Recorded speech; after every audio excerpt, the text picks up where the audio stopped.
I just want to be her best friend. Yeah. That's really at the end of the day. I just want to hang out and have coffee with her and be her best friend. Yeah. Right? Talk about our cats. Yes.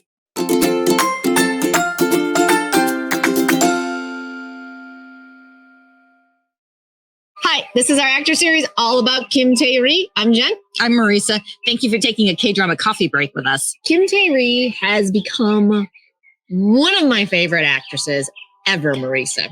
She broke out big, and it's just that you didn't watch Mr. Sunshine.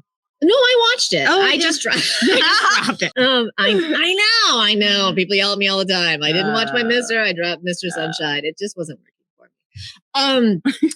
But that is not her first big breakout role. No. That's just her first K-drama. Yes. Right? Yes. Yeah, I really liked her character in Mr. Sunshine. Mm-hmm. I didn't say quibbles about other things. We won't get into that. That's what this is about. This is about gushing about Kim Tae Ri. But I love her personality, and it shines through in every character I've watched, even in Mr. Sunshine. Mm-hmm. So where did you first see her? I saw her in the film The Handmaiden. Which, holy cow. Right? It's a sexy, sexy film. It is rated NC-17. Just putting that out there.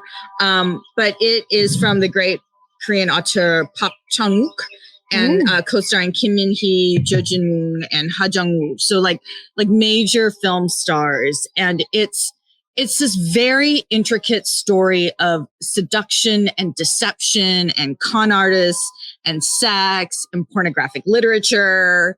And during the Japanese... I clearly need to watch this film. I have not watched it yet. It's also Japanese colonial era. So it's there's an added layer of tension, but there is this unbelievable twist and a kind of the film starts over again in a sense. And it is... It is just unbelievable. So good. So good. And this was her first role. This is her first role. Yeah. So very brave young actress. Yes. Yes. And it just, she just has a je ne sais quoi. Yeah. I mean, that for sure. But unlike a lot of actresses, for me, and maybe it's just me personally, like there is a fun aspect to her and a strong aspect to her that is what draws me in. It's not that she's mysterious. It's not that she doesn't have that mystery that I think a lot of actresses that you are like have that je ne sais quoi. They're like, there's something so mysterious and beguiling. Like she strikes me as someone that she is who she is and you get what you get. And I find that so unbelievably appealing. Oh, and honesty. Yes. Yeah. And actually that is in The Handmaiden too, because there are definitely some moments where she is just laughing out loud and you're like, oh, whoa. Yeah. Just backbone of steel, but like that belies this really kind of open, honest, innocent face. And I love, that's my favorite part. Like, even like when we do, and you guys laugh at me all the time, but I thoroughly enjoyed Space Sweepers. Well, yeah. And I loved her Captain John. That was a ride. I loved it. It was such a ride, but that is also where you get that same kind of like, don't fuck with me. I'm in charge. I don't know all the answers, but I'm still going to tell you to just do it. And there's just something about her. I just want to be her. Yeah. No, that was totally fun. Yeah. She was like, she owned the universe. The sunglasses and the gun and the, Yeah. I just thoroughly enjoyed her in that. Yeah. And so then you get Mr. Sunshine, right? Not then you get, but that's her first drama. Right. That came before that. But I feel like we still have that same sort of energy character-wise. Right, which is why it totally worked because she's secretly the freedom fighter. Yeah. But she's who are her parents? We're just going to touch on that for a little bit. My Descendants of the Sun, favorite couple ever. Oh, that's right. That's right. Kim Ji-won and Jingu. Yeah. Yes. Anyway, that's my little side note on that. So you've got, again, a highly complex character where she has to be Lady Aishin in one part of her life. And then she's like firing rifles and target shooting in another. Like leaping. I mean, the one thing I vividly remember is her like leaping across roofs. That was a moment. Shooting guns. Yes. And then when because there are three men in love with her and you can see why. I'm in love with her. I get it. that moment of recognition when Yoo Yeon-suk's character like locks eyes with her as she's like flying around the rooftops. Oh, and maybe that was where I fell apart with Mr. Sunshine. Her chemistry with Yoo Yeon-suk was smoking. yes. And I was really into that more than I was with the main lead. And we need a K-drama with the two of them together. Please. Again. Contemporary. Yes. I would be really rom-com. Yeah. Would be great. They would be hilarious in a rom-com. Thank you. Oh my Please God. take care of that. That would be amazing. K-drama gods, we're talking directly to you. That's right. That's right. Yeah, you know, because there's a 20-year age difference between her and Lee Byung-hun. Yes. So, and I felt like it was just it was noticeable. Mm-hmm. So there was also Byung Yo-han in it too, who she was engaged to. Right. And he was a lot of fun too. He's so good. Yeah. He's so good. So good. Though I will say the one thing that does bring me a tremendous amount of joy from the Mr. Sunshine is the sheer number of spoofs of the. Oh, yeah. That was so funny.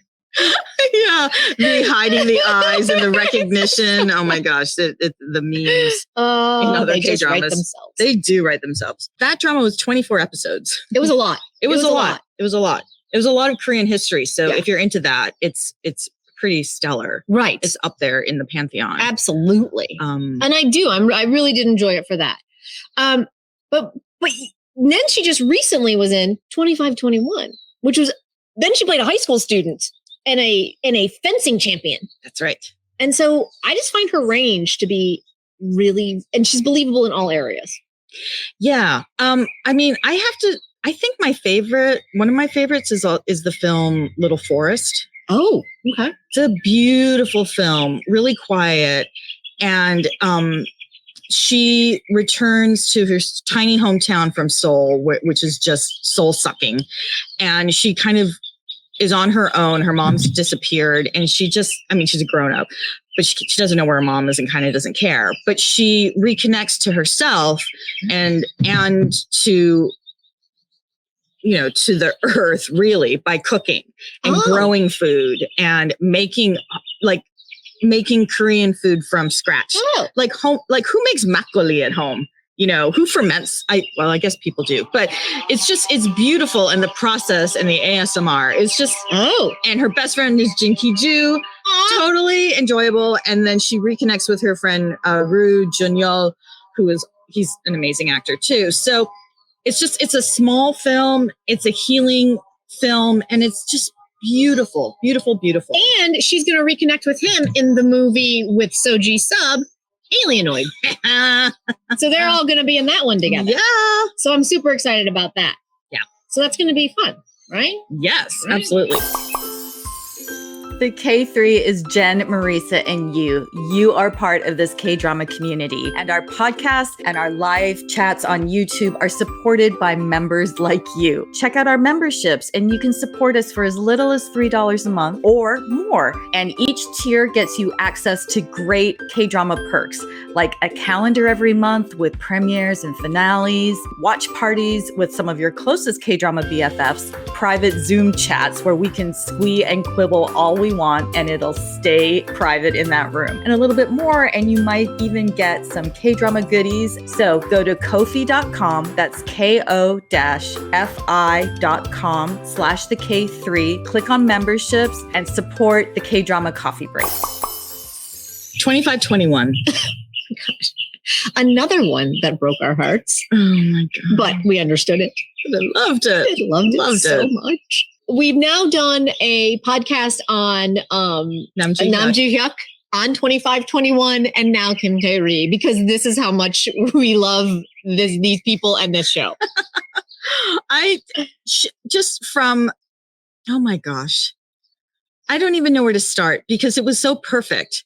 Her insouciance, her silliness, her tantrums, her focus, the fencing. It was just like, she captured 18 so well. Yes.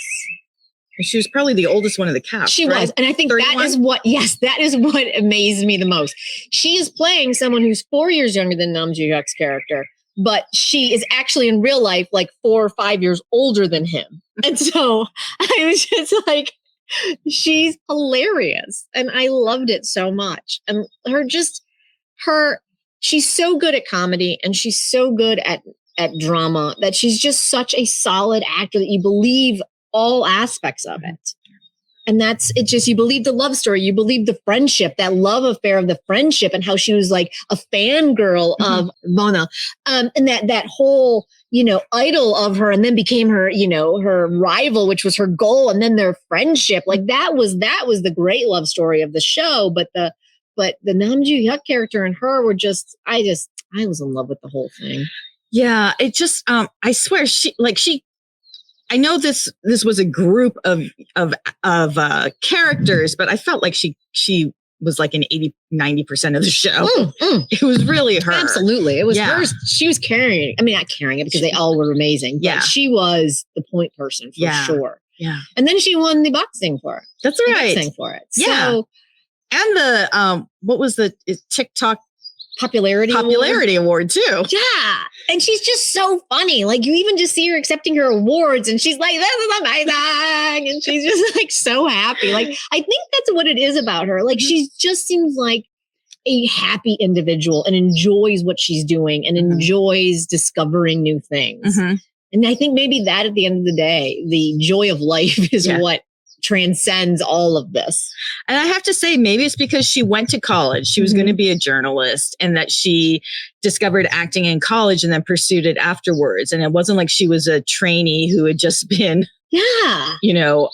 so focused and overworked since she was 14. Right. So, and maybe that's it. And then it's also like, I'm just reading she's got her own vlog now, which is not, translated into English. There's no subs. There's no English subs. But pieces, I've seen pieces of it. And one either it came in as an article or as part of someone translated part of the vlog. And she was like, listen, I love acting right now and I want to keep doing it. But tomorrow I might wake up and want to do something else. And I think that's what's so cool about life. And I'm like, oh my gosh, you're so amazing. I'm like, how are you so well adjusted? Like, how is this possible? So yeah, she's goals. She's hashtag goals. I'm old enough to be her mother and still hashtag goals. Well, she's 31, 32. Oh, yeah. Oh, yeah. Okay, we won't do. I just want to be her best friend. Yeah. That's really at the end of the day. I just want to hang out and have coffee with her and be her best friend. Yeah. Right? Talk about our cats. Yes. I would love it. So she's got, what does she have coming up? So she's got Alienoid coming up. She also has this thing called Demon listed on her My Drama list, which I don't know anything about, but it's a drama. So I'm excited to just see more of her, obviously. Right? Ooh. So we've definitely got at least Alienoid and then hopefully another drama coming up. Very good. So, yeah. So do you have any final gushes about Kim Tae Ri before we wrap this one up? Just that we love her. Love her. Love her. Thank you. Thank you for bringing joy into our lives, Kim Tae Ri. Yeah. All right, guys. Thank you so much for joining us for this actor series on Kim Tae Ri. We love her so much. I'm Jen. I'm Marisa. And you. Thank you so much for taking a KDrama coffee break with us. We'll see you next time. Bye. Bye.